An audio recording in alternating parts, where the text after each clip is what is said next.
नमस्कार. इन सोलापूर न्यूजच्या बातमीपत्रात आपण सर्वांचं स्वागत. प्रथम एक नजर ठळक घडामोडींवर. या हेडलाईन्सचे प्रायोजक आहेत सोलापुरातील नावाजलेले 7 हिल्स मेन्सवेअर अँड कलेक्शन.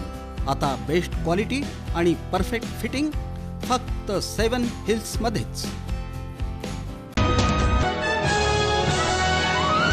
घोंगडे वस्ती भागात रविवारी रात्री झाली 2 गटांमध्ये तुफान दगडफेक.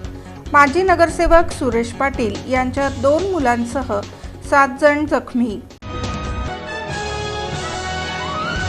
एकूण 9,000 अर्जांपैकी 6,000 जात पडताळणी दाखले वितरित.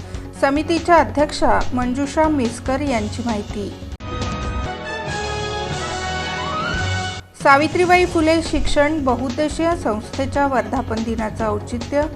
विविध क्षेत्रातील 10 जणांचा सावित्री रत्न पुरस्काराने सन्मान. आणि मोटारसायकल वेगाने चालवून स्वतःच्या मृत्यूस कारणीभूत मृत मोटारसायकल स्वारावर दाखल झाला गुन्हा.